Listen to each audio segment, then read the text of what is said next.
bonjour à tous et bienvenue à notre culte. Et ben, on va se mettre debout, on va prier. À chaque fois, depuis qu'on a commencé dans la salle, à chaque fois, j'oublie de le faire, mais je salue les bien-aimés qui regarderont cette rediffusion, qui sont là connectés en ligne avec nous maintenant. Nous sommes heureux. Et très bientôt, vous recevrez des invitations. Vous pourrez venir donc célébrer ce culte avec nous tous, là où nous nous retrouvons. Bientôt, le mystère sera levé. Amen. Amen. Quand j'étais petit, ce matin, on parlait avec ma femme et on se disait que de nos jours, beaucoup de personnes ont du mal avec les fêtes de commencement. De se dire maintenant, quand on va à l'église, il faut qu'il y ait des toilettes 5 étoiles, des sièges confortables, des chants, des musiciens, des écrans. Mais il n'y a pas si longtemps que ça, parce que je ne suis pas si vieux. Quand j'étais petit, l'église, il n'y avait pas tout ça. Et pourtant, on aimait Dieu, on chantait, on louait. Donc, j'ai grandi dans une église où il n'y avait pas de musiciens. Donc, on avait nos mains, on avait un petit tambour, on était contents, on était dans la joie. Et donc, ce matin, on va commencer, on va chanter un chant, tous ensemble, sans musique, avec nos mains. On va se réchauffer, parfois qu'il ne fasse pas très froid, mais on va ensemble chanter tous ensemble un chant pour rendre gloire à Dieu, un chant de reconnaissance. Je ne sais pas si vous le connaissez, c'est le chant qui dit « Jésus, me voici devant toi ». Vous connaissez ou pas? Non? Oui, peut-être. Il dit « Jésus, me voici devant toi. Jésus, je me prosterne à la croix. Jésus, j'ai tellement besoin de toi pour continuer le chemin de la vie. Jésus, me voici devant toi. Jésus, je me prosterne à la croix. Jésus, j'ai tellement besoin de toi pour continuer le chemin de la vie. Jésus, me voici devant toi. Jésus, je me prosterne à la croix. Jésus, j'ai tellement besoin de toi pour continuer le chemin de la vie. Jésus. Nous sommes là ce matin, c'est pour être dans la présence du Père et vous voyez que la présence ne dépend pas des instruments, elle ne dépend pas du lieu, elle dépend de nos cœurs. Et ce matin, nous allons prendre ensemble le temps de prier, d'adorer notre Père, d'adorer le Seigneur Jésus, de tout notre être, de tout notre cœur. Et nous avons dit, Jésus, me voici devant toi. Ce matin, est-ce que tu peux te voir devant le trône? Peu importe les défis, peu importe les difficultés, peu importe ce que tu as pu faire, ou la pensée, ou même l'état de tes émotions.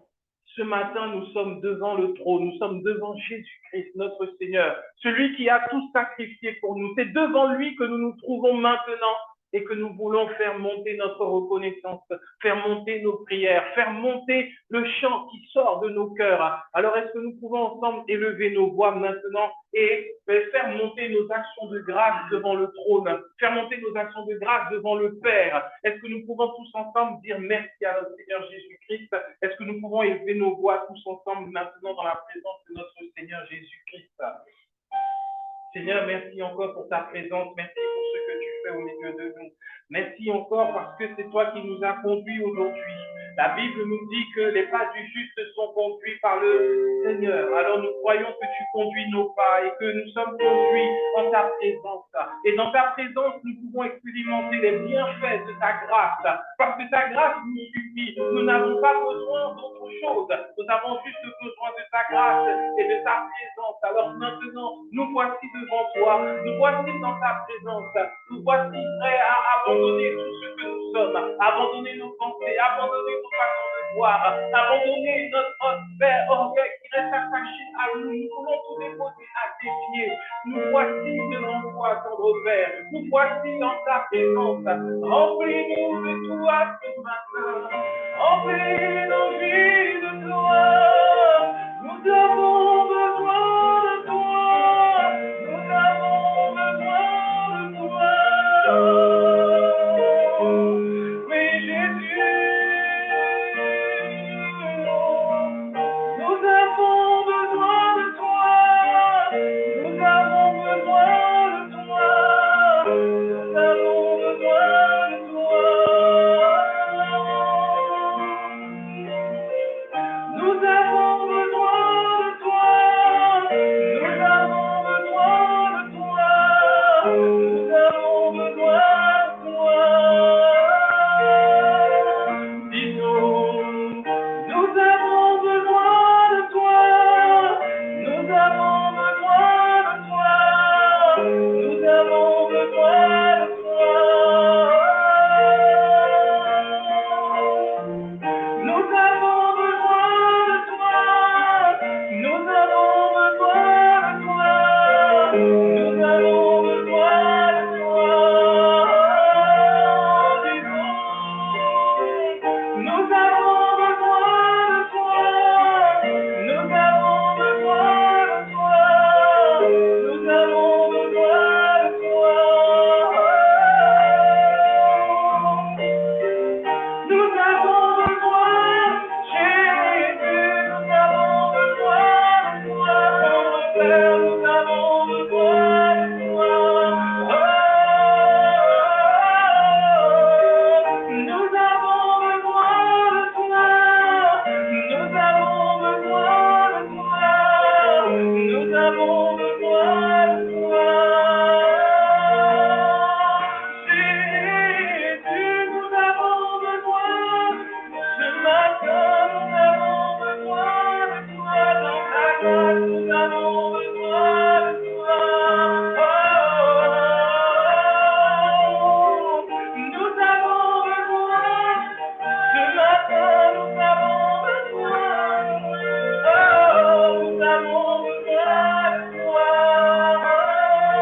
Comme un enfant, ce matin, nous disons, nous avons besoin de ta présence, de ton amour, nous avons besoin de toi. C'est le soupir de nos cœurs, nous avons besoin de toi. Ce matin, nous avons besoin de toi. Nous avons besoin de toi. Comme un enfant soupire après son papa. Nous soupirons ce matin. C'est notre prière. Nous avons besoin. C'est notre prière ce matin. Nous avons besoin de toi. Notre Père, nous avons. Nous prions ce matin. Nous avons besoin de toi. Nous avons besoin. Papa, nous avons besoin de toi ce matin. Nous avons besoin de ta présence. Nous avons besoin de ta parole. Nous avons besoin de ton esprit. Nous avons besoin de tes grâces et tes bienfaits. Nous avons. Oh, nous avons besoin de toi. Nous avons besoin. Ce matin, lorsque tu dis nous avons besoin de toi, c'est le cri de toute une famille qui se tourne vers le Père et qui reconnaît qu'elle ne peut pas conduire. Oui, nous avons besoin de toi, de ta présence, nous avons besoin. Oh, oh, oh, oh.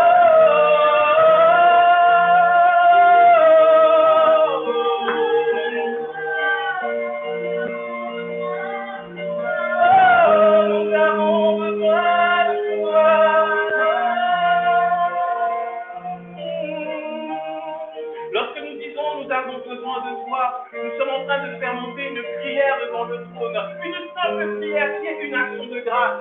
Oh, de façon humaine, nous pouvons penser que nous venons demander, mais lorsque nous disons devant le Père que nous avons besoin de lui, alors nous reconnaissons que nous dépendons de lui, nous reconnaissons que nous pouvons vivre sans lui, nous reconnaissons que nous pouvons vivre sans sa grâce, nous reconnaissons qu'il est notre oxygène, nous reconnaissons qu'il est plus précieux que le sang qui coule de nos veines, nous reconnaissons qu'il est plus précieux que l'amour des hommes, nous reconnaissons qu'il a besoin, que nous avons besoin de tout ce qui est en lui, dans son cœur, afin de vivre sur cette terre. Voilà pourquoi c'est une prière que tu peux personnaliser, selon ce que tu veux. Là où tu as besoin du Père, là où tu as besoin de le voir agir, tu peux le dire pour toi, tu peux dire j'ai besoin de toi. Tu peux dire ma famille a besoin de toi, tu peux dire mon foyer a besoin de toi. Mes enfants ont besoin de toi.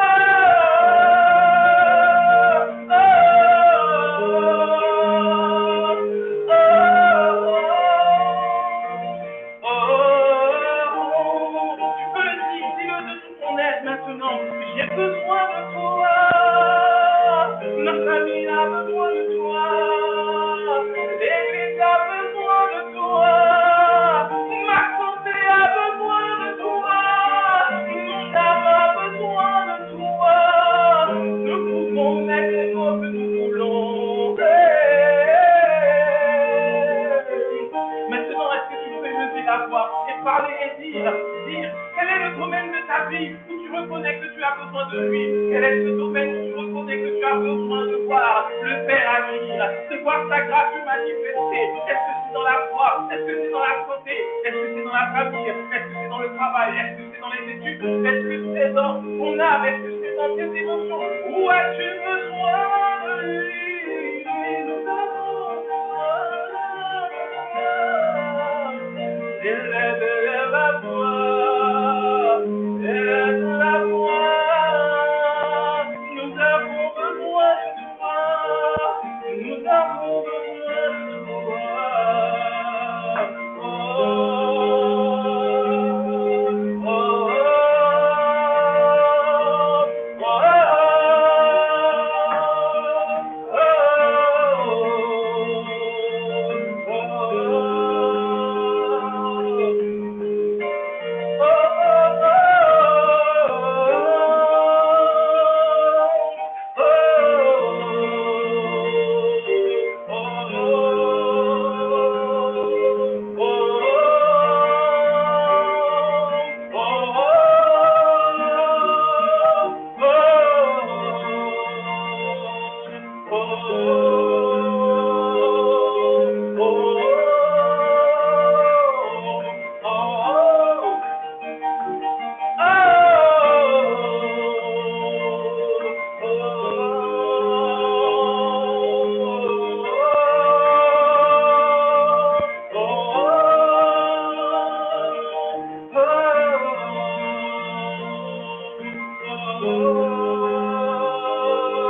Dans la Bible, nous voyons l'histoire du peuple d'Israël qui est une ombre de ce que le Père voulait faire avec la nouvelle alliance que nous sommes.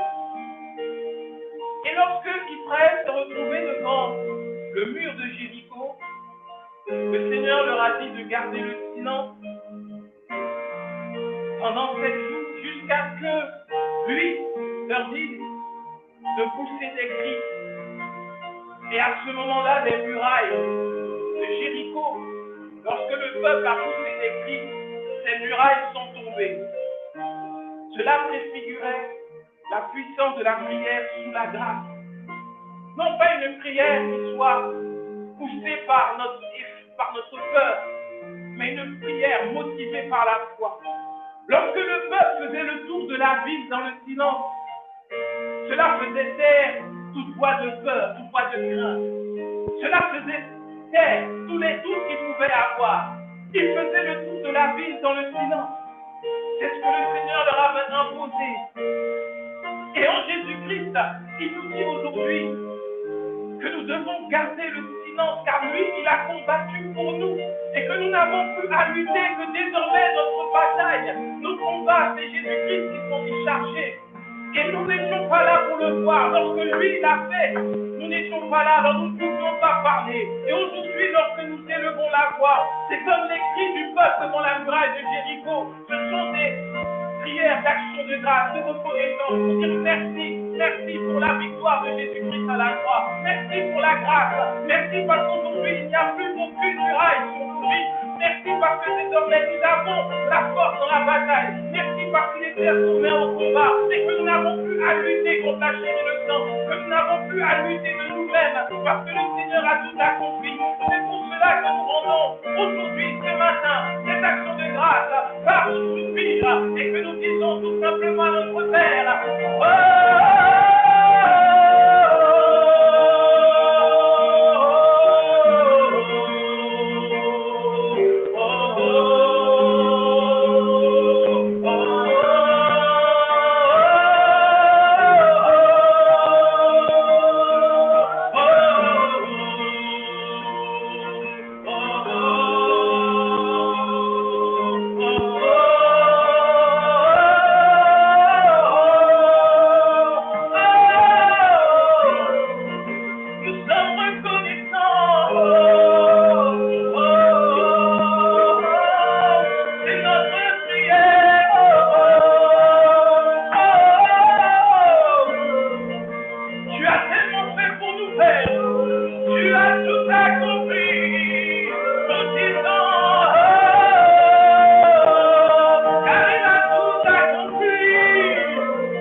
répand ses bienfaits sur chacun de ceux qui sont présents. Il touche nos âmes, mais il touche également nos corps. Il touche nos pensées. Il agit puissamment de la même manière qu'il a agi pour détruire les fondations de Jéricho, de la même manière qu'il a détruit tout fondement mauvais qu'il pouvait y avoir dans nos vies, afin que nous soyons bâtis non plus sur le sable, mais bâtis sur le roc qui est Jésus-Christ. Alors maintenant, parce qu'il a tout accompli à la croix, élève la voix, élève les mains, et laisse-le te toucher maintenant ce matin, quel que soit le défi, quelle que soit la difficulté, quel que soit le combat, quel que soit ce qui t'a fait pleurer, quel que soit ce qui t'a découragé, quel que soit ce qui te fait peur, quelles que soient les craintes du lendemain, maintenant il est là pour venir ramener la paix, ramener le calme, ramener la paix là où il y avait du désordre. Il est là maintenant par sa douce présence. Laisse-le te toucher maintenant, laisse-le agir. Il agit encore, il a tout accompli. Jésus a tout accompli. Jésus a tout accompli. Jésus a tout accompli. Ta guérison, Jésus a tout accompli. Le pardon de tes offenses, il a tout accompli. Il a tout accompli. Il a tout accompli. Seigneur, merci encore. Merci pour ta présence. Alors que tu nous remplis de ta présence.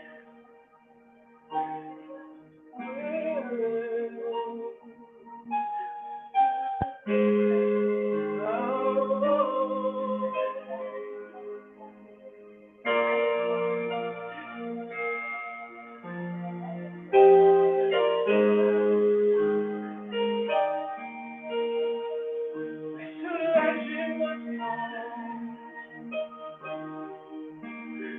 Maintenant.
est vivant et qu'il est présent au milieu de nous.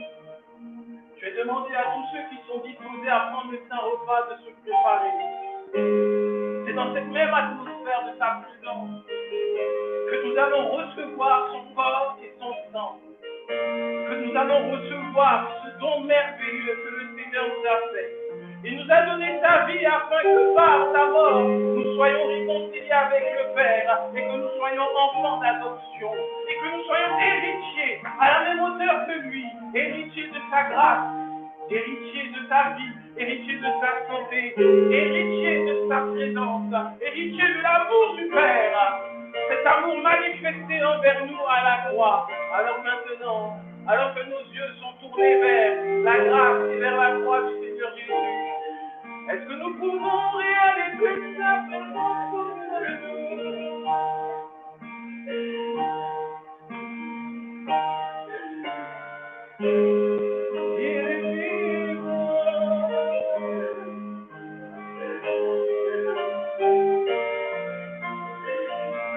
recevons ta vie.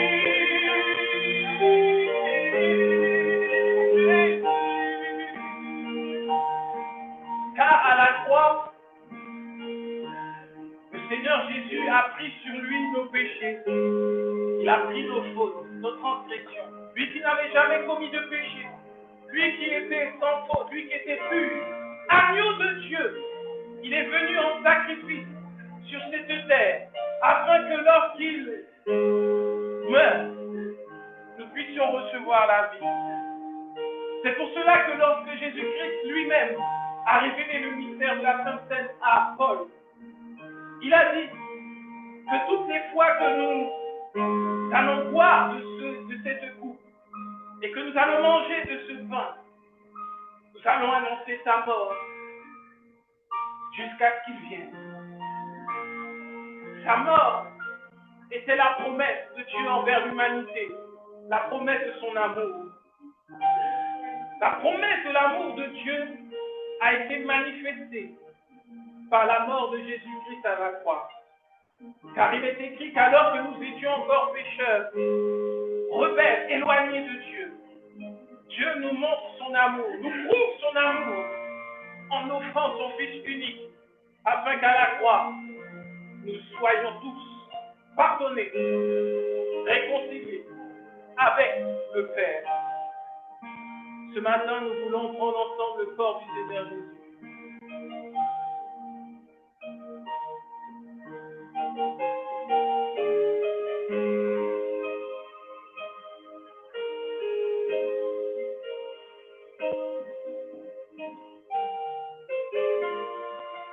Seigneur, nous voulons te dire merci pour ton corps, parce que ton corps est notre vie.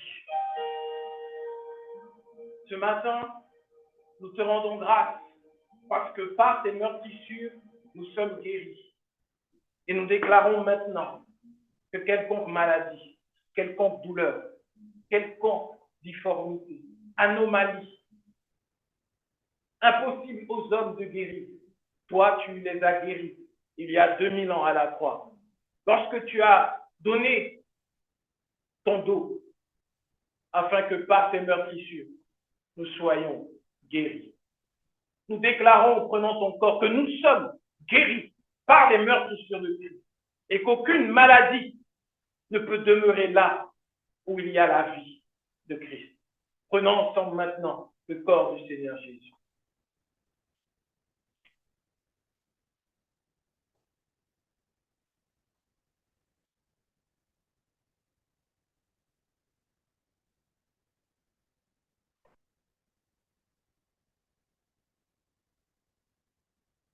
Et parce que par ton sang, nous avons la rémission de nos péchés. Parce qu'il est écrit que sans effusion de sang, il n'y a pas de pardon des péchés. Aujourd'hui, Seigneur, nous voulons nous souvenir que tu es mort pour que nous soyons pardonnés, que nous soyons blanchis, que nous soyons justifiés et que le Père puisse de nouveau prendre ses enfants dans ses bras. C'est pour cela que nous voulons boire ton sang et déclarer que nous sommes la justice de Dieu en Jésus-Christ. Prenons ensemble le sang du Seigneur Jésus.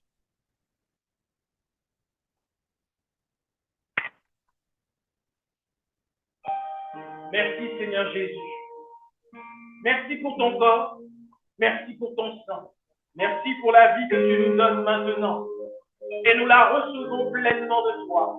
Merci parce que tu as dressé cette table en face de tous nos adversaires et que nous sommes remplis de ta grâce, remplis de tes faveurs et que l'amour du Père envers nous peut couler désormais librement.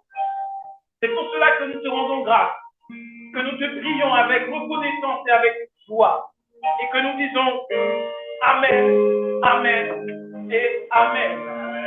Amen, Amen, Amen. Amen. Nous pouvons prendre place maintenant.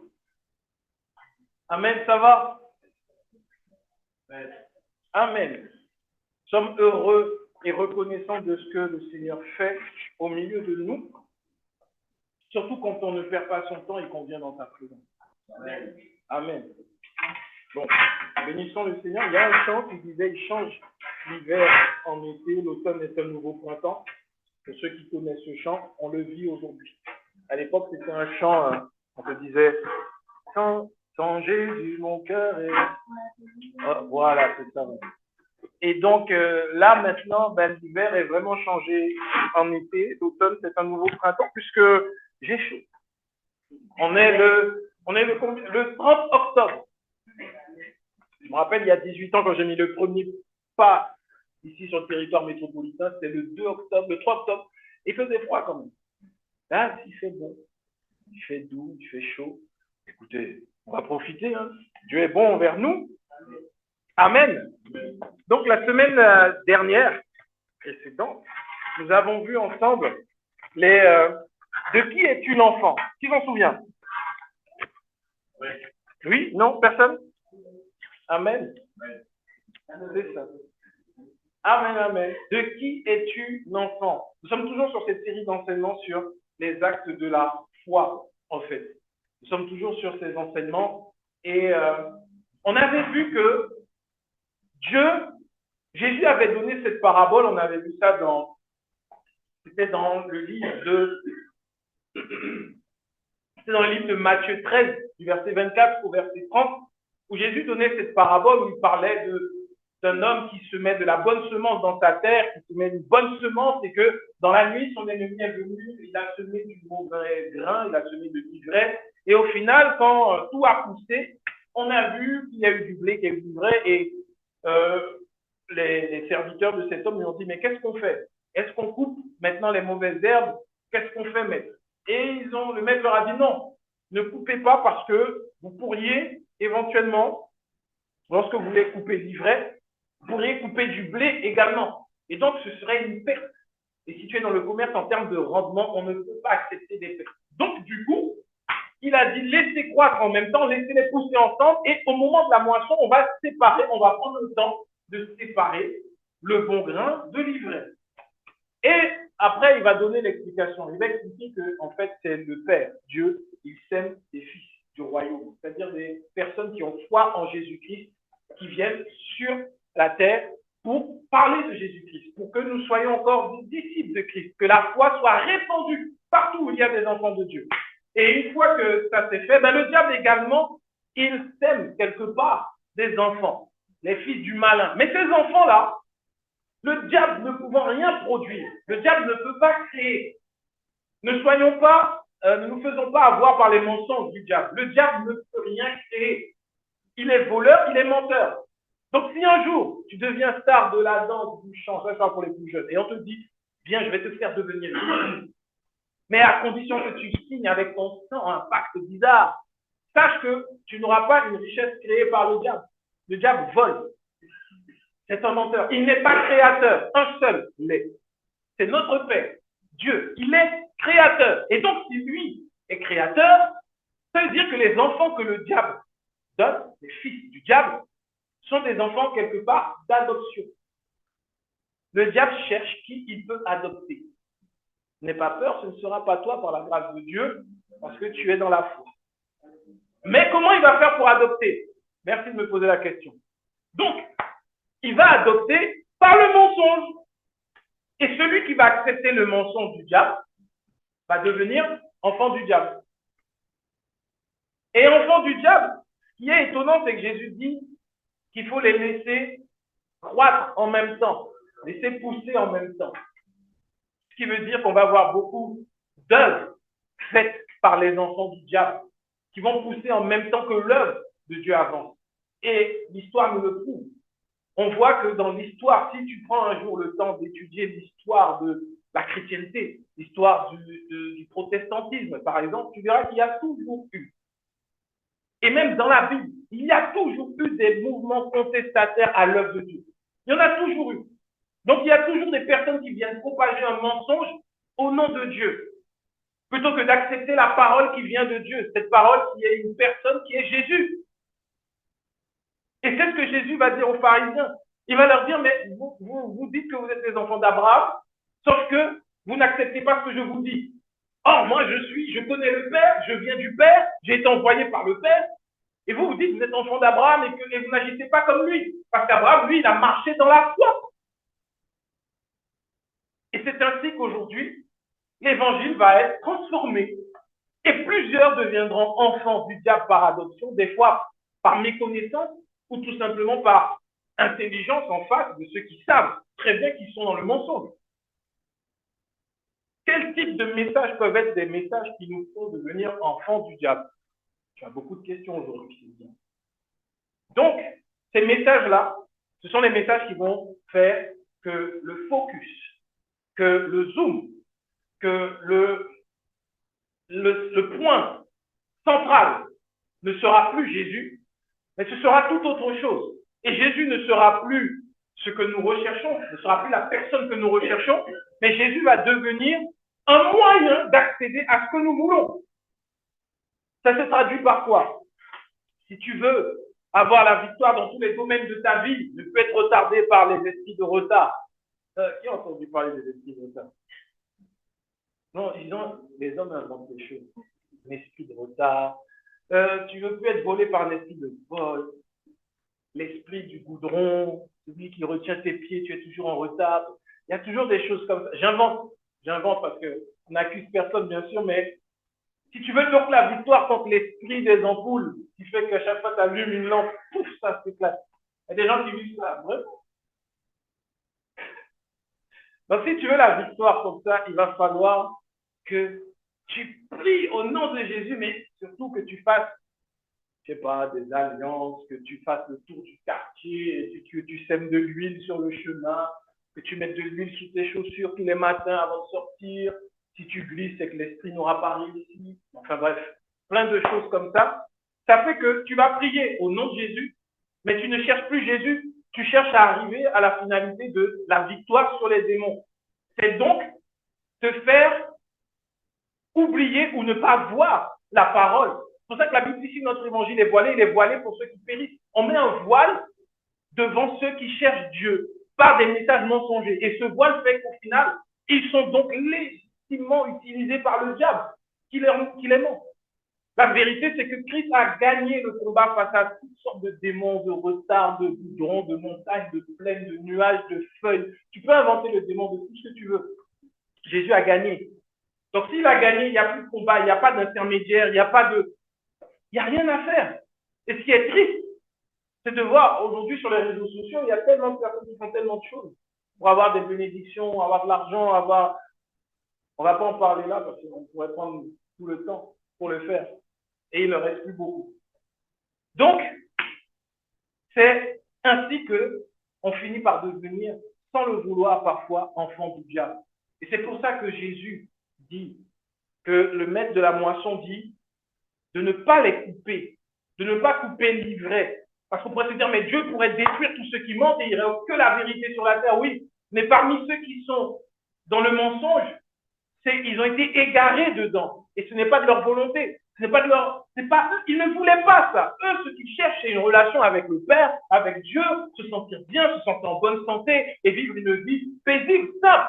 Sauf que sur le chemin, ils ont rencontré des enfants du diable qui leur ont donné des mensonges et ils appliquent ces mensonges-là. Et donc, ils se retrouvent comme un bon grain entortillé avec de l'ivraie. Et donc, quand on va couper, il faut prendre le temps d'enlever l'ivraie pour mettre le bon grain de côté. Et c'est ce que Jésus appelle la fin du monde. C'est les anges qui vont venir.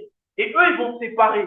C'est pour ça qu'il ne faut pas s'étonner de voir qu'il y a tout type de religions, de sectes, de choses qui fleurissent sur terre. À la fin, il y aura un tri qui sera fait. Et ce tri sera fait par les anges. Et les anges, comment ils vont faire pour reconnaître ceux qui sont enfants du diable et enfants de Dieu? Ce sera à la fin. Tout simplement. Si tu crois que Jésus-Christ est ton sauveur et qu'il est la source de ta vie, alors les anges vont pouvoir reconnaître, ah là je reconnais, Christ, là je reconnais. Mais Jésus disait également que ce n'est pas tous ceux qui diront Seigneur, Seigneur qui entreront dans le royaume. Ils vont venir, ils vont dire on a chassé des démons, on a prophétisé, on a fait. Jésus va dire je ne vous connais pas. Et les anges également. Ils vont regarder, ah, ce grand bishop qui a tout chassé, qui a terrassé tous les démons de sa région. Il a fait des nuits de fracas terribles. Le camp de l'ennemi a eu des pertes. Le grand bishop là, toi, tu vas regarder, tu vas dire, ah là là, lui, il va partir avec un carrosse. Moi, c'est à peine si j'ai pu parler de l'évangile à mon voisin. Et puis toi, tu regardes, tu te lèves et tu dis, mais le bishop, pourquoi il reste là? Oh, le bishop. Je ne dis pas que ce sera le cas pour tous ceux qui font des œuvres, mais je dis que c'est à la fois. Il faut que notre boussole sur terre soit Jésus-Christ. Jésus-Christ seul, pas un pasteur. Si tu crois que tu peux recevoir une bénédiction par un homme, c'est complètement faux. Un homme peut être utilisé pour que le Seigneur te bénisse effectivement, mais il n'est pas le moyen, il n'est pas la source de bénédiction. Si tu crois qu'un homme peut te faire recevoir quelconque grâce, c'est complètement faux. La grâce est venue par Jésus-Christ. Et c'est ce qu'on avait vu la semaine dernière dans le livre de Jean. Je crois que c'est dans le livre de Jean, en tout cas c'est écrit dans la Bible. Que la loi est venue par Moïse, mais la vérité et la grâce sont venues par Jésus-Christ. Jésus-Christ seul. Et c'était dans Jean 1, le verset 17. Car la loi a été donnée par Moïse, la grâce et la vérité sont venues par Jésus. Ouf, je ne me suis pas trompé. Imagine, il avait dit Jean et puis c'était Matthieu. Il m'a dit, c'est quoi ça? Ça m'est déjà arrivé. Je me rappelle une fois. Amen, il nous conduit. Donc, la loi est là, est venue par Moïse. La grâce et la vérité. Est-ce que la loi est un mensonge? Non. Mais est-ce qu'elle est la vérité qui nous conduit au Père? Non. La loi est vraie, elle est parfaite, elle mène à Dieu. Et la vérité que tu peux retirer de la loi, c'est juste que cette loi va te conduire à la mort. Parce que la loi a été donnée pour que le péché, pour que nous soyons conscients du péché et de l'incapacité de l'homme à plaire à Dieu. La loi n'a pas été donnée pour sauver, elle n'a pas été donnée pour justifier, elle n'a pas été donnée pour que nous soyons bénis. Il y avait des conditions à la bénédiction dans la loi. Si tu fais ce qui est correct, tu es béni. Mais si tu fais ce qui n'est pas correct, tu es maudit. Alors qu'aujourd'hui, sous la grâce, si tu fais ce qui est correct, tu es béni. Si tu fais ce qui n'est pas correct, tu demeures béni. Tu restes dans la foi. Ça ne veut pas dire qu'il n'y a pas de conséquences si tu fais n'importe quoi. Si maintenant je me lève, je vais dehors et que je mets une grande gifle à quelqu'un en disant je suis béni, quoi qu'il arrive, si la police m'arrête pour violence, ben, je serai toujours béni et aimé de Dieu, mais en prison. C'est ce qu'il nous faut comprendre avec la grâce. On n'est plus puni lorsqu'on fait de mauvaises choses. Et comme Dieu sait que l'homme, l'être humain, ne peut pas être laissé livrer à lui-même, il nous a donné son esprit afin que, conduit par l'esprit, nous ne fassions pas n'importe quoi, tout simplement. C'est simple. Oui ou non? Amen. Amen. Donc si c'est simple, pourquoi vouloir compliquer? Il n'y a pas à compliquer. Et aujourd'hui, on va continuer. On va continuer pendant les quelques minutes qui nous restent. Ça fait du bien de prier quand même ce matin, un peu plus longuement que d'habitude. On va repartir sur Proverbe 21. Je l'avais donné dimanche dernier, mais je l'avais donné assez rapidement. Proverbe 21, 27 à 30. Et on va retourner ensuite dans le livre de Jean pour ensuite voyager encore sur un autre passage. Donc, Proverbe 21, du verset 27 au verset 30, nous dit « Le sacrifice des méchants est quelque chose d'abominable. Combien plus quand il l'offre avec des pensées criminelles. » C'est Proverbe, c'est long. « Le témoin menteur périra, Mais l'homme qui écoute parlera toujours. Le méchant prend un air effronté, mais l'homme droit affermit sa voix. Il n'y a ni sagesse, ni intelligence, ni conseil en face de l'Éternel. Qu'est-ce que ça veut dire tout ça? Dans Proverbe, Salomon donne de la sagesse. Il donne l'exemple de la sagesse qu'il y a en Dieu et qui désormais aujourd'hui est en nous par le Saint-Esprit. Et il n'y a pas besoin de chercher l'onction de sagesse. Nous avons l'Esprit de Dieu en nous. Nous sommes en Christ. Christ est loin, donc nous avons l'onction de Christ sur nous tous les jours. Il n'y a pas à faire quelconque démarche pour recevoir une onction particulière, ou l'onction de sagesse, ou l'onction de force, ou l'onction d'intelligence. Non. Salomon nous donne un aperçu de la sagesse infinie qu'il y a en Dieu.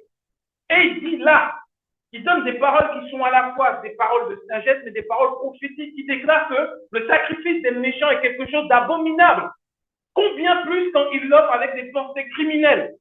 Les enfants du diable ont un message mensonger, particulièrement sur les finances, en disant qu'il faut donner, qu'il faut faire des sacrifices, qu'il faut donner même quand on n'a pas, parce que si on lit bien entre les lignes. Et c'est quelque chose qui est abominable, et encore plus quand on fait avec des pensées criminelles. Qu'est-ce qui est abominable? Le fait est que quand on vient, on dit oui, si tu veux être enrichi par Dieu, alors il va falloir accepter de te dépouiller, comme ce jeune homme que Jésus avait rencontré, et il n'a pas voulu tout lâcher parce que, voilà, il est reparti triste, alors que c'est pas ce qu'il y a derrière ce récit. Et donc, j'ai vu des gens, moi-même, découvert sur mon compte, mais je vais chercher même dans le peu de réserve qu'il y avait, parce qu'il y avait un homme de Dieu qui avait une onction, une sagesse, un ancien dans le ministère. Tu dis, je veux la bénédiction, et tu donnes, et tu te retrouves encore plus en galère. Cette fois, tu n'as même plus de quoi payer si jamais. Pourquoi il n'y a pas eu de bénédiction à ce moment-là? Et si toi, tu regardes en ligne, tu te dis, oui, pourquoi je fais ça? Pourquoi? Parce que c'est une abomination devant Dieu, tout simplement. C'est abominable. La Bible dit, Proverbe 21-27, le sacrifice des méchants est quelque chose d'abominable. Enfant du diable, par adoption. Donc le diable, lui, il est quoi? Il est méchant et criminel, oui ou non? Ça se saurait si le diable était gentil. Ça va mon petit diable? Non. Il n'est pas gentil, il ne prend pas soin de toi. Et donc quand tu es enfant du diable, tu deviens méchant sans le vouloir. C'est le résultat que produit ce genre de message. Deviens méchant. Parce que si quelqu'un ne peut pas faire la même offrande que toi, tu vas regarder ces gens-là, après ça, ils viennent te demander, comme ils sont en galère, mais ils font pas les efforts. On devient méchant. On n'est plus dans l'unité, dans l'amour. Et ces sacrifices sont abominables devant Dieu. Ne nous faisons pas avoir. Les seuls qui sont enrichis par ce type de méthode, ce type de prédication, ce sont ceux qui les annoncent. C'est tout. Parce que le reste, c'est une abomination. Surtout ceux qui ont fait ce genre de choses. Prenons les témoignages. Et à 99%, tous diront qu'ils ont été en galère financièrement. Je n'ai pas besoin de le savoir. Tous. Tous. Il n'y en a aucun. Et si jamais il a eu, entre guillemets, une petite percée, tu deviens esclave ensuite de maman. Puisque tu vas chercher tout le temps la richesse, la richesse. Tu ne feras plus pour chercher Jésus. Tu vas chercher parce qu'une fois, j'ai donné 10, j'ai reçu 100. Donc maintenant, je vais donner 100, je veux 1000. Mais le 1000 ne vient jamais. Ou s'il vient, c'est parce que tu as tellement travaillé, tu dis, ah, Dieu m'a béni, mais tu ne dors plus, tu ne manges plus, tu ne vois plus ta famille pour avoir un peu d'argent. C'est une abomination devant Dieu. Tu ne peux pas être béni par ce moyen-là. La Bible dit, combien plus quand c'est offert avec des pensées criminelles. Les pensées criminelles, c'est le fait de se dire, moi, je le fais parce que je veux devenir riche. Et quand je serai riche, je pourrai donner dans l'église. La vérité, c'est que tu ne pourras pas donner dans l'église réellement parce que cette richesse ne sera pas une richesse qui découle de la bénédiction de Dieu. Elle découlera de tes efforts et donc tu devras en faire plus. Et si tu donnes, alors ce sera encore plus compliqué. C'est ce qui se passe lorsque c'est par les enfants de Satan qu'on est enseigné. Dans notre foi, aujourd'hui, dans notre relation à Dieu, ça paraît, quand je dis facile, effectivement, mais ce n'est pas facile. Beaucoup se laissent avoir parce que c'est bien qu'il y a la foi, mais cette foi doit reposer sur quelque chose. Lorsqu'on a la foi en Jésus-Christ, de croire que Jésus-Christ, beaucoup acceptent Jésus. Des millions de personnes ont accepté Jésus. Mais aujourd'hui, si on leur demande, explique-moi, qu'est-ce qui est attaché à Jésus-Christ? Quel est le message qui va avec? Tu ne peux pas te marier avec quelqu'un et ne pas le connaître. Sauf qu'aujourd'hui, beaucoup acceptent Jésus et ne le connaissent pas. Parce qu'ils continuent de demander pardon pour leurs péchés à chaque fois. Parce qu'ils continuent de supplier Dieu pour la guérison. Parce qu'ils continuent d'essayer d'être bénis par leurs efforts. Pourquoi il n'y a pas eu l'enseignement de Jésus-Christ, de qui il est? Avec Jésus-Christ, c'est sans effort. Il mérite toute la gloire. Ça, on a vu ça dans la parole. Ça, on nous le dit. Dieu est digne de gloire. Toute la gloire revient à Dieu. On est d'accord, oui ou non?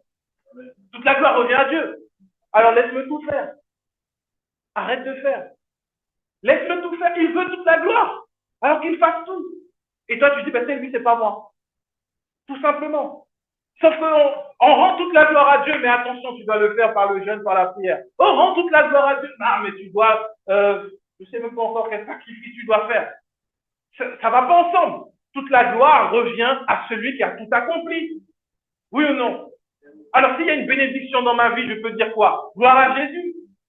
Mais si moi-même, je me retrouve à dire non, Dieu m'a béni, mais si tu avais vu quel effort j'ai fait pour avoir ça, la gloire, elle vient à qui? On est en train de partager. Dieu a fait, mais moi, j'ai fait ma part. Donc, Dieu, quand même, il est pas mal. Mais si j'étais pas rentré dans le tribunal, ah Dieu. Ça, c'est de l'orgueil. Parce qu'avec Dieu, il a tout fait. Il mérite toute la gloire. Aujourd'hui, il veut que nous soyons assis à l'ombre du Tout-Puissant, nous reposant dans sa grâce, parler de lui, parler de ce qu'il fait, parler de ce qu'il a fait dans nos vies, autour de nous. Il veut déployer sa grâce sans que nous n'ayons aucun effort. Est-ce que tu sais que ton papa t'aime? Regarde ton voisin, dis, est-ce que tu sais que ton papa t'aime? Je ne parle pas de ton papa physique, je parle du papa d'en haut. Est-ce que tu sais qu'il t'aime? Amen. Amen. Alors, si tu sais qu'il t'aime, est-ce que si tu sors là, un exemple simple, basique, là je vais parler aux plus jeunes. Aujourd'hui, tu dis, tes parents t'ont dit tu vas à l'église, tu dis non, je ne vais pas aller à l'église, et tu tombes malade. Souvent, les parents ont tendance à te dire, bon, tu vois, tu étais allé à l'église, tu vas tomber malade. C'est pas vrai. C'est pas une bonne façon de faire. Parce qu'on donne l'image de Dieu qui va punir par une maladie, alors que Dieu n'est pas tenté par le mal. Il n'y a aucune pointe de mal. Si quelque chose arrive, la Bible dit que toute chose concourt au bien de ceux qui aiment Dieu. Tu devais avoir un emploi. À la dernière seconde, ça ne s'est pas fait. Sache qu'il y a quelque chose de mieux. Ce n'est pas un démon qui est venu empêcher que la bénédiction vienne dans ta vie. C'est que le Seigneur a dit non, ça, c'est pas ma bénédiction. Ma bénédiction, elle est là. Elle est suivie d'aucun chagrin. Et c'est une vraie bénédiction et tu me glorifieras pour ça. C'est pour ça, Dieu ne peut pas faire une pointe de mal à quelqu'un. Rien du tout. C'est pas Dieu. Si quelque chose de mal arrive, sache que c'est pas la volonté de Dieu. Dieu ne te punit pas et que derrière, il y a quelque chose de bien qui va en sortir. Le malheur atteint souvent le juste. Mais le Seigneur l'en dit toujours. Le malheur, la Bible ne dit pas que le malheur vient souvent de la part de Dieu vers le juste. Jamais. Il nous délivre toujours. C'est un papa qui aime. Et le verset 28 de Proverbe nous dit que le témoin menteur périra. Mais l'homme qui écoute parlera toujours. Le témoin menteur, c'est qui? C'est celui qui croit les mensonges du diable. Il est témoin. Est-ce que tu es déjà allé dans une église quand quelqu'un te dit non, viens, si tu fais l'offrande là pour donner 2 millions, les 2 millions là, les 500 000 là, les 10 000 là, les 1000 ici, et puis si toi, le reste, mettez-vous là-bas. Peut-être qu'il y aura des grâces pour vous. Mais les 2 millions, je déclare. Et puis dedans, il y a quelqu'un qui va venir te dire non, va, c'est vrai, je l'ai fait. Non, je l'ai fait, ça marche.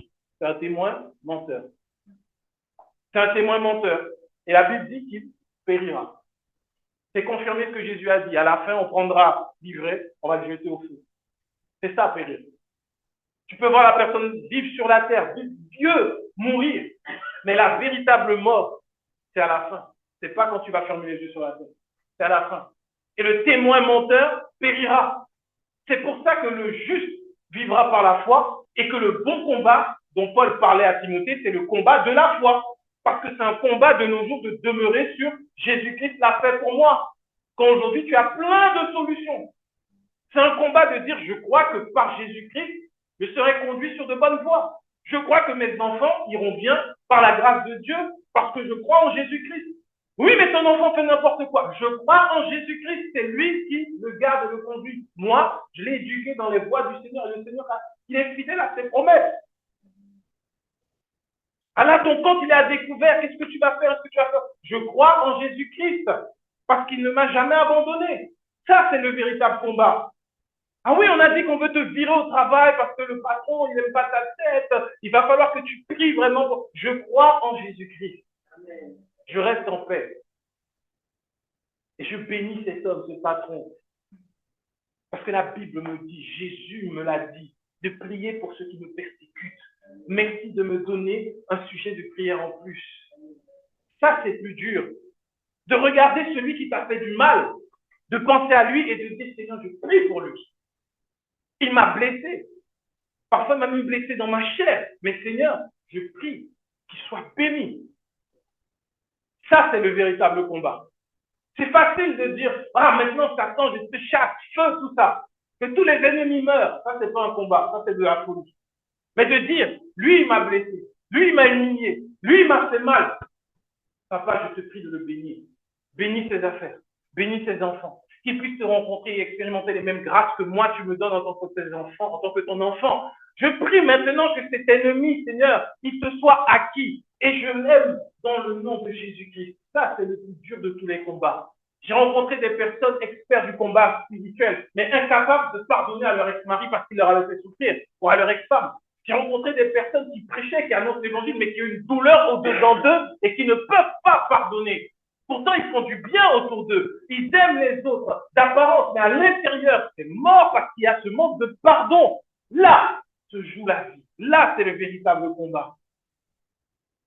Écouter des témoins menteurs, ça mène à la mort. Le véritable combat de la foi, c'est ça. Alors, si tu veux te battre à partir de maintenant, c'est ça, c'est le combat de la foi. Qu'est-ce que dit la parole? Qu'est-ce que dit Jésus à ce moment-là? Qu'est-ce qu'il dit? Ça, c'est le combat à mener. Les autres, là, c'est de la perte de temps. Si tu veux faire de l'exercice physique, si tu veux, mais des séances de délivrance, et plus court. Au moins, là, ça va te servir à quelque chose. Quand tu vas entendre fire, fire, fire, ah ouais. Là, ça t'évitera d'écouter des musiques bizarres. Encore plus. Donc, vraiment, la foi est ce qui va nous mener jusqu'au bout. Le véritable combat. Et il dit, l'homme qui écoute parlera toujours. Quand on est conduit par le GPS, on va aller quelque part. Qu'est-ce qu'on fait? On l'écoute ou on ne l'écoute pas? On l'écoute? Oui, non. Oui, non. Ah, on suit, non? Moi, ma destination, c'est la vie éternelle, c'est le ciel avec Jésus-Christ. Alors j'écoute la parole, le Saint-Esprit. Sauf que le témoin menteur, lui, il parle. Toujours des exemples. Non, je t'assure, il y avait une dame là, c'était la sortie du village, une nuit. On a prié en langue jusqu'à ce qu'on ait plus de salive. Et puis on a entendu un gros bruit, elle est tombée sur le toit d'une maison. Et tout le monde a vu qui était le sorcier dans... Ok. Mais ça, c'est une histoire qui a été entendue, Je suis sûr que tout le monde a entendu cette histoire-là. Tout le monde la connaît.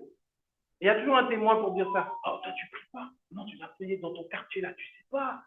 Des fois, tu dors mal, tu sais pas, c'est ta voisine. Prie, fais comme ça. Je connais quelqu'un qui. Ah, c'est bon. Témoin menteur.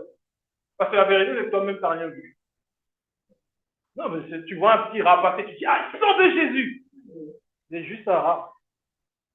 Non, des fois, il faut être terre à terre. C'est un rat. C'est pas quelqu'un transformé en rat. Non, mais l'homme qui écoute parlera toujours. Quand tu écoutes la parole, la vérité, tu parleras toujours des bontés de Dieu. Tu abonderas en actions de grâce. Tu diras, si je suis là aujourd'hui, c'est par la grâce de Dieu.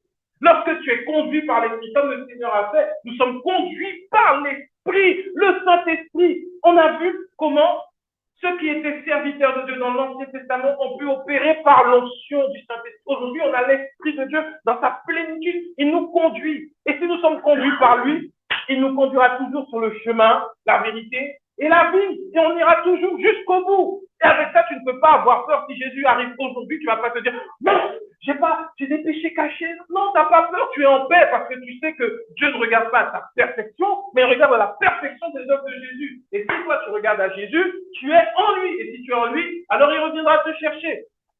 C'est tout. Amen.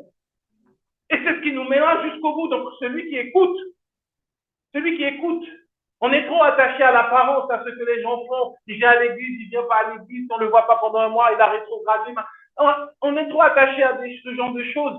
Ah, le frère, il a changé de style. Maintenant, il a les cheveux longs et les cheveux courts. Okay. Mais est-ce que ta foi, tu sais où elle en est? Est-ce que tu sais où en est ta foi? La question que tu dois poser à un frère ou une soeur à l'église, à la limite, c'est pas comment ça va, c'est où en est ta foi.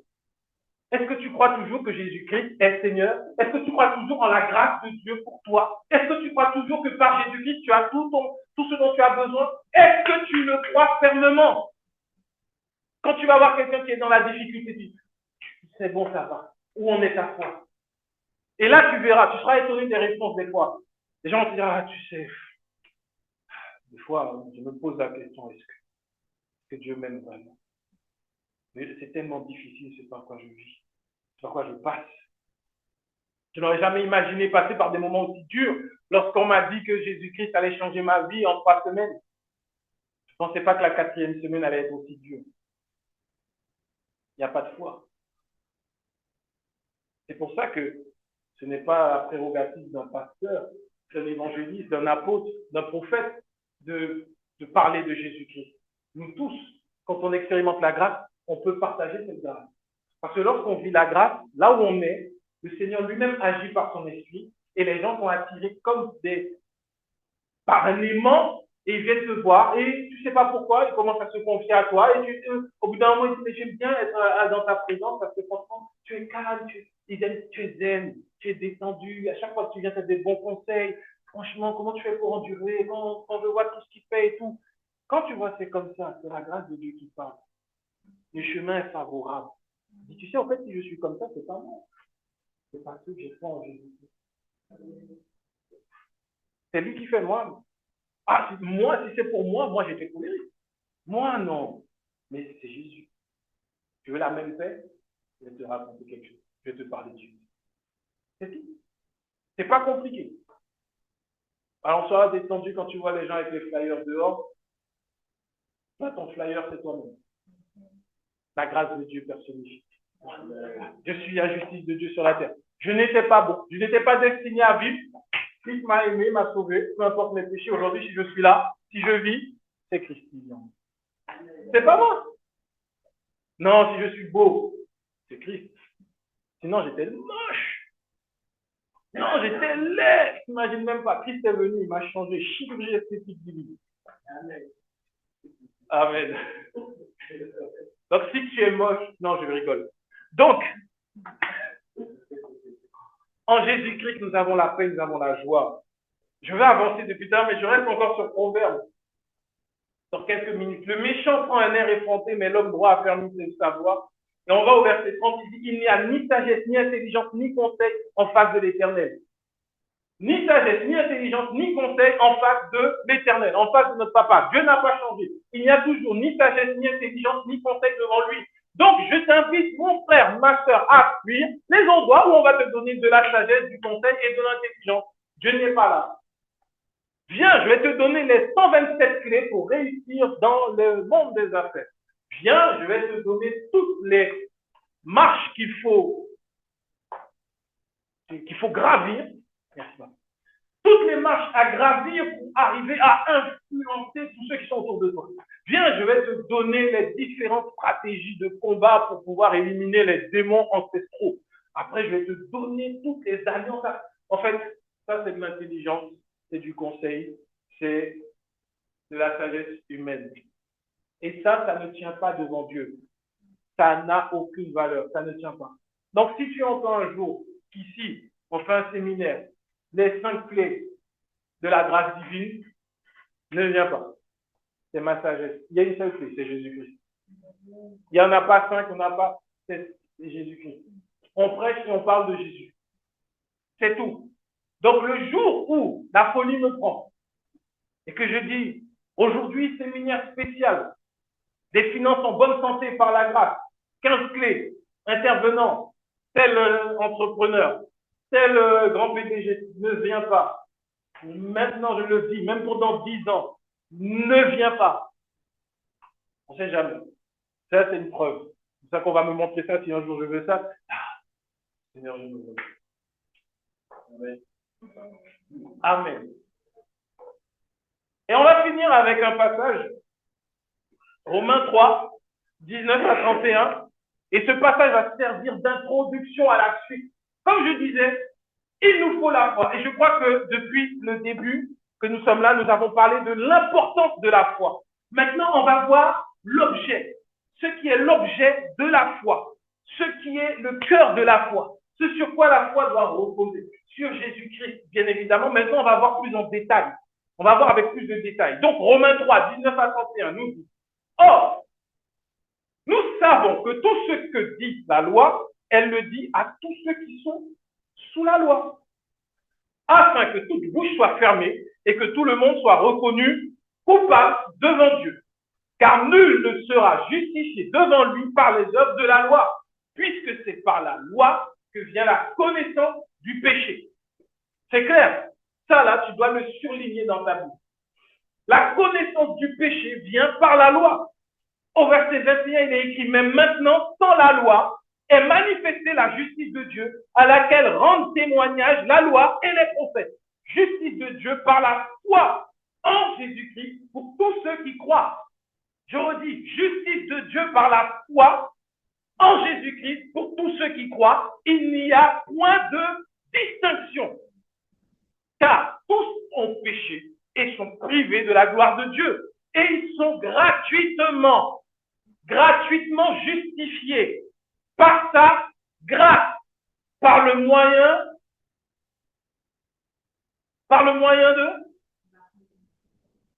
de la rédemption qui est en Jésus-Christ.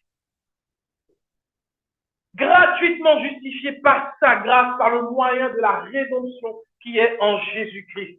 C'est lui que Dieu a destiné. Ce n'est pas un homme, ce n'est personne d'autre. C'est lui que Dieu a destiné par son sang à être, pour ceux qui croiraient, victime propitiatoire, afin de montrer sa justice, parce qu'il avait laissé impunis les péchés commis auparavant au temps de sa patience, afin, dis-je, de montrer sa justice dans le temps présent, de manière à être juste, tout en justifiant celui qui a la foi en Jésus. Où donc est le sujet de se glorifier? Il est exclu. Par quelle loi? Par la loi des œuvres? Non, par la loi de la foi. Car nous pensons que l'homme est justifié par la foi, sans les œuvres de la loi. Ou bien Dieu est-il seulement le Dieu des Juifs? Ne l'est-il pas aussi des païens? Oui, il l'est aussi des païens. Puisqu'il y a un seul Dieu qui justifiera par la foi les circoncis et par la foi les incirconcis. Anéantissons-nous donc la loi par la foi? Loin de là, au contraire, nous confirmons la loi. Amen. C'est un apéritif de ce qui va arriver. On va commencer à parler de ce qui détruit au plus profond la foi des chrétiens, la loi. Parce qu'aujourd'hui, on ne parle peut-être plus de 10 commandements, mais on dit aux chrétiens qu'il faut observer des lois pour vivre la volonté de Dieu. Et ça découle de ce régime de la loi qui est un régime qui amène la connaissance du péché. Et donc, je vais te rassurer, si parfois tu es allé dans des églises et que tu as vu des gens agir comme jamais tu as pu voir dans le monde, sache qu'ils ont été enseignés par la loi et donc que par cette loi est venue la connaissance du péché. Et donc, ça veut dire que dans l'église, là où la loi est annoncée, on va voir des péchés qu'on ne voit même pas dans le monde. C'est pour cela que si la foi est annoncée, si on parle de Jésus-Christ, si on parle de la grâce, si on parle de la justification en lui, on va voir des grâces comme on ne voit nulle part ailleurs. Parce que Christ est annoncé. La loi est ce qui détruit. Elle amène la connaissance du péché. Et la loi a été donnée pour une seule chose, pour nous mener à Jésus-Christ. De façon très simple. Par la loi, nous avons la connaissance du péché. Par la loi, tu es condamné. Par la loi, tu sais que c'est mort. Tu peux faire ce que tu veux, ça ne va pas marcher. Devant Dieu, ça ne marchera pas. Tu peux faire ce que tu veux.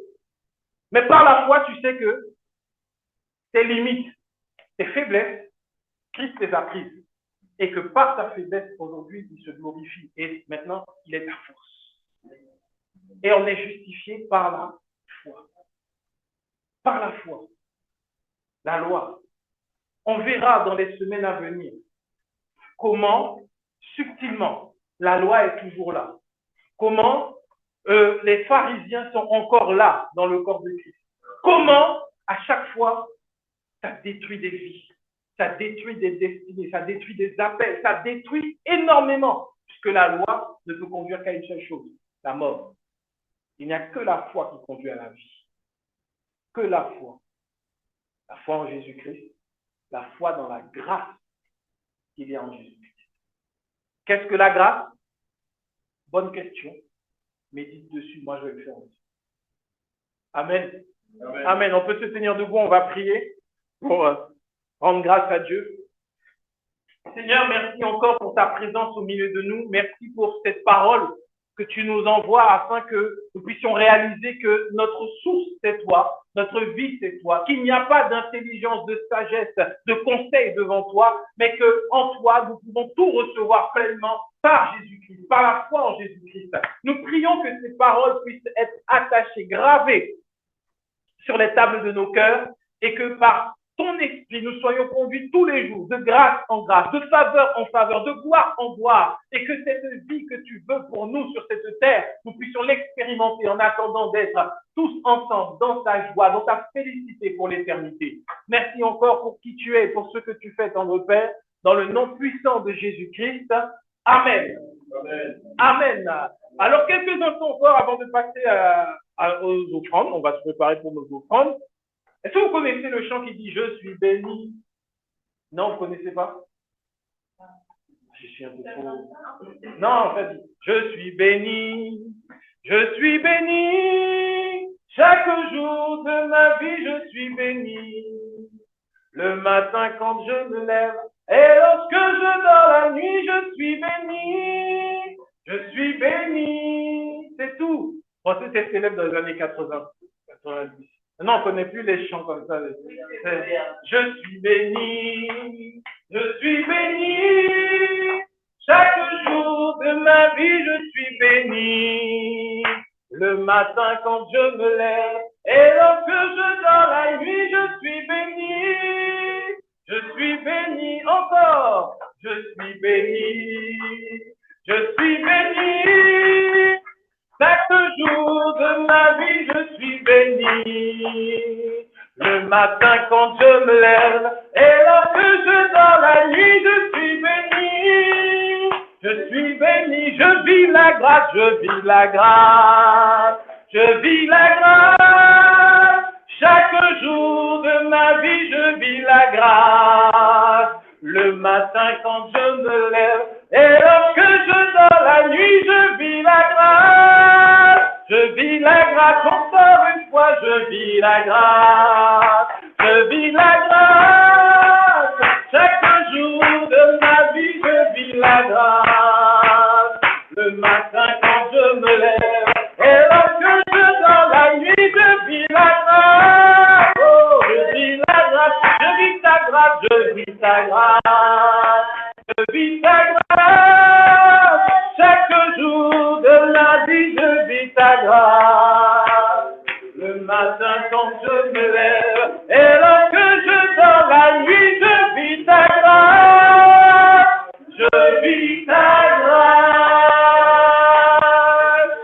Amen. On va devoir apprendre des chants. Non, on va apprendre par cœur, parce que ça, j'ai appris ça par cœur. Il n'y avait rien qui était affiché à l'époque. On n'avait pas ça, on ne connaissait pas ça. Comme ça, quand tu vas toi-même aller faire l'œuvre que Dieu te donnera, tu auras déjà des chants en toi, plutôt que de dire qu'on a fait beaucoup. Le Seigneur nous a donné la grâce, sa mémoire. On va travailler nos mémoires. Si tu as des problèmes de mémoire, c'est fini au nom de Jésus. Tu viens et tu apprendras tes chants par cœur. Amen. Amen. On va prier ensemble et rendre grâce à Dieu pour ces offrandes. Seigneur, merci encore pour ta bénédiction qui n'est pour nous suivie d'aucun, mais d'aucun chagrin. Si nous semons aujourd'hui ces dîmes, ces offrandes, c'est en reconnaissance pour qui tu es. Non pas, Père, pour assurer des finances bénies dans nos vies, non, mais nous célébrons que nos finances sont bénies en toi, que nos finances sont pleinement gardées et pourvues par toi. C'est pour cela que nous te rendons grâce, que nous te disons merci, merci pour, Père, chacun de mes frères, de mes sœurs qui ont pu semer, Seigneur, non pas dans nos vies, mais nous avons semé pour rendre gloire à celui qui vit, qui est ressuscité, qui est assis à la droite du Père et qui règne à jamais, qui intercède en notre faveur et qui reçoit encore aujourd'hui nos dîmes et nos offrandes. Nous parlons de ce souverain sacrificateur parfait que nous avons auprès de toi, Jésus-Christ, notre Seigneur et Sauveur. Père, merci encore pour ces offrandes. Nous prions également pour la fin de cette semaine, pour le début de cette semaine plutôt, Père,